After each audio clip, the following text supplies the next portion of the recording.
kepadanya, ada seorang mengadakan perjamuan besar, dan ia mengundang banyak orang. Menjelang perjamuan itu dimulai, ia menyuruh hambanya mengatakan kepada para undangan, marilah, sebab segala sesuatu sudah siap. Tetapi mereka semua satu demi satu mulai meminta maaf. Yang pertama berkata kepadanya, aku telah membeli ladang dan harus pergi melihatnya. Aku minta maaf. Yang lain berkata, aku telah membeli 5 pasang lembu yang harus pergi mencobanya. Aku minta maaf.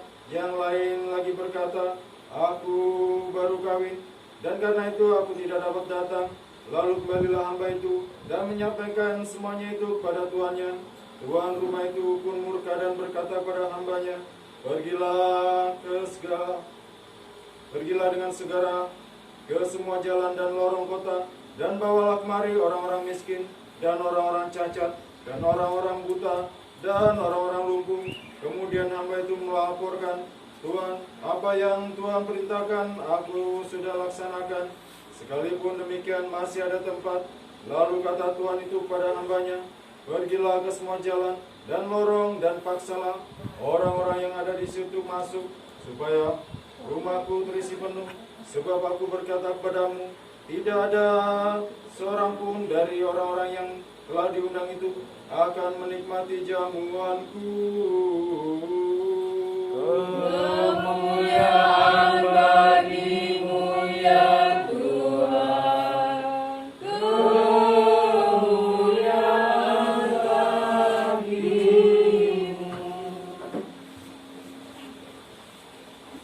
Saudara kasih di dalam nama Tuhan Yesus Kristus, Shalom Aleichem, Bishem Hamashiach. Ini adalah saat-saat Natal bagi mereka yang merayakan. Tapi kita semua bisa datang untuk beribadah di tempat ini. Saudara, olah pikir dan olah rasa di dalam kalbu kita ini perlu. Mengapa demikian? Karena dengan olah pikir, olah rasa di dalam kalbu akan memunculkan suatu kebijaksanaan, akan memunculkan kehati-hatian, akan memunculkan suatu keputusan yang pasti dan berguna bagi kehidupan kita manusia. Karena dengan olah pikir yang ada di dalam hidup kita, sebelum mengatakan sesuatu atau memutuskan sesuatu, ada suatu pertimbangan yang pokok, pertimbangan yang akurat, pertimbangan yang masuk akal dan berguna bagi jiwanya atau bagi orang lain yang mendengarkan keputusan.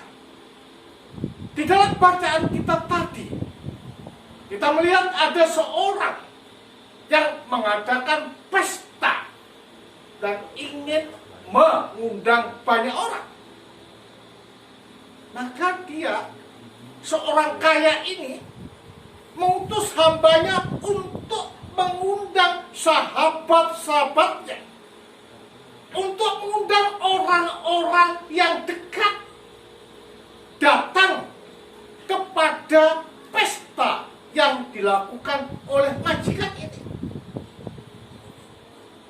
Mereka sudah melakukan, tetapi ada yang belum diundang karena tempatnya masih ada. Maka mengutus hamba ini untuk mengundang orang-orang di luar kerabat, di luar orang-orang yang dekat padanya. Orang yang timpang, orang yang sakit buta, orang yang tidak punya, orang yang hidup di kolong jembatan, semua diundang supaya memenuhi meja makan yang sudah disediakan. Siapakah majikan ini? Majikan ini adalah penunjuk kepada Allah. Siapakah yang diutus ini? Yang diutus ini adalah penunjuk pada para nabi dan juga para rasul. Siapa yang diundang? Adalah orang-orang Israel terutama. Tetapi karena orang-orang Israel ini mempunyai dalih ketika diundang untuk datang di tempat Bujono Ondrowina, yang mengatakan baru beli tanah maka perlu dilihat, baru beli lembu maka perlu dilihat, baru nikah maka perlu menikmati pernikahan itu. Hal-hal yang seperti ini adalah merupakan suatu dalih menolak rahmat yang Allah berikan di dalam hidup mereka. Sehingga dengan demikian terbuka bagi orang-orang Hosim untuk datang, untuk mendekat, untuk bisa diterima di tempat di mana Allah mengadakan Bujono Ondrowina, yaitu termasuk orang-orang Miyoji, termasuk orang-orang Surabaya, termasuk orang Hong Kong, termasuk orang Amerika, termasuk orang Asuhan, semua diundang untuk datang. Karena apa? Israel yang diundang tidak mau datang, Israel yang diundang menolak, Israel yang diundang punya banyak dalih, sehingga bangsa-bangsa lain yang dikatakan sebagai bangsa-bangsa kafir itu mempunyai kesempatan untuk datang di tempat di mana Allah telah sediakan, yaitu apa? Tempat gereja. Karena di dalam gereja itulah tempat kita dapat Bujono Ondrowina. Kita pesta dengan kebahagiaan melalui sakramen-sakramen yang ada. Sehingga dengan demikian bukan hanya orang Israel yang diundang, tetapi semua bangsa diundang untuk ambil bagian di dalam pesta kudus yang Allah berikan di dalam kehidupan kita. Dari sini kita dapat melihat bahwa Allah itu tidak pandang bulu. Allah itu selalu mengasihi semua. Karena yang dicipta menurut gambar dan rupa Allah itu bukan hanya orang Israel, tetapi orang Surabaya pun, orang Mojokerto pun, orang Depok pun, orang Solo pun, orang Australia pun, orang Amerika pun, semua dicipta menurut gambar dan rupa Allah. Dengan demikian Allah itu memperlakukan semua itu sama. Yang tidak sama adalah kalbu. Yang tidak sama adalah batin. Batin inilah yang menentukan selamat dan tidaknya manusia. Bisa dan tidaknya seseorang ikut Bujono Ondrowina yang Allah sediakan di dalam hidup kita. Dengan demikian, kalau kita ikut Bujono Ondrowina melalui gereja, di dalam sakramen-sakramen yang tersedia di dalam gereja, maka kehidupan kita berbeda. Kehidupan kita adalah kehidupan di dalam Allah. Kehidupan kita adalah kehidupan yang terilhami, yang tercerahi, yang terberkati di dalam Allah. Sehingga dengan demikian ketika Sang Sabda itu menyatakan diri, kita akan menjadi the same dengan Allah itu, yaitu mengambil bagian di dalam kodrat ilahi. Nah, untuk masuk di sana, apa yang perlu dikatakan? Kita harus hidup berbeda. Kalbu kita harus murni, pikiran kita harus bening, sehingga dengan demikian memberikan kesempatan bagi Allah melalui Roh-Nya diam dan mengoperasi di dalam kalbu kita, sehingga dengan demikian apa yang keluar, karena kalbu baik, maka yang keluar adalah kata-kata baik, kehendak baik, sikap baik, perilaku baik. Makanya dikatakan tadi, hindarilah percabulan, hindarilah saksi dusta, hindarilah perbuatan-perbuatan jahat, karena ini bukanlah tempat kita setelah kita dicangkokkan sebagai gereja dan ikut Bujono Ondrowina di dalam perjamuan kudus dan sakramen-sakramen lain di dalam gereja. Dengan demikian, Jikalau kita sudah disatukan, maka tidak ada Yunani, maka tidak ada Ibrani, maka tidak ada Israel, maka tidak ada Rio. Semua itu adalah tetap satu dan sama di dalam kandang yang sama dengan kepala yang sama, yaitu Yesus Kristus.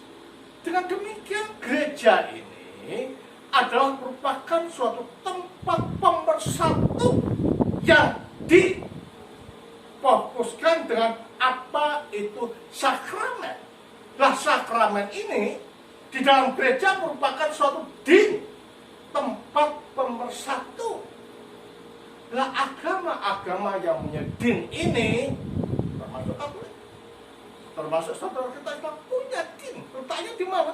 Kalau di Katolik itu paus, kalau di Islam adalah Al-Quran dan kata Islam itu sendiri. Kalau di kita adalah perjamuan kudus. Ini adalah din kita. Ini adalah persatuan kita. Ini adalah pemersatu kita. Karena apa? Karena kita selalu memandang di dalam satu cawan, yaitu cawan perjamuan kudus.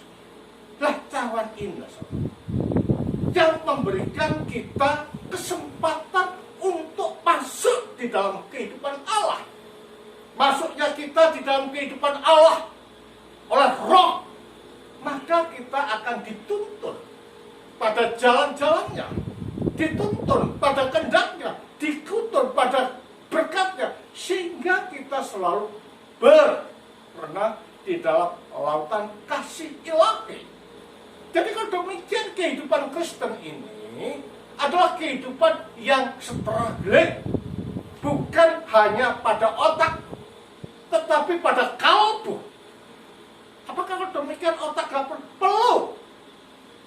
Makanya perlu adanya pengajaran, tetapi tidak berhenti pada pengajaran.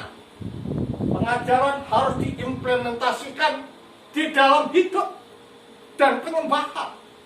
Makanya harus imbang. Nah, dengan demikian kita tahu bahwa orang Kristen itu harus pintar, harus cerdas, harus semangat, tetapi juga rohani. Sehingga dengan demikian orang itu dapat melihat terhadap apa yang kita lakukan, kata-kata kita, sikap kita, dan kehendak kita. Makanya olah pikir dan olah kalbu itu perlu. Supaya apa? Supaya kita bisa mengimplementasikan, mewujud nyatakan, dan merealisasikan tentang apa yang diajarkan oleh Tuhan melalui gereja dan para bapak gereja. Sehingga dengan demikian kita tidak dikatakan sebagai belajar tapi tanpa melakukan. Karena teologi saja tanpa diimplementasikan di dalam penyembahan dan hidup, para bapak gereja mengatakan bahwa itu teologi setan. Supaya tidak dikatakan sebagai teologi setan, maka teologi yang kita pelajari harus kita implementasikan di dalam penyembahan dan hidup. Makanya ortodoksia, ortolatria, dan praksia ini adalah satu paket yang tidak bisa dipisahkan, tetapi saling terikat, sehingga disitulah akan muncul kesucian jika kita penuhi semua.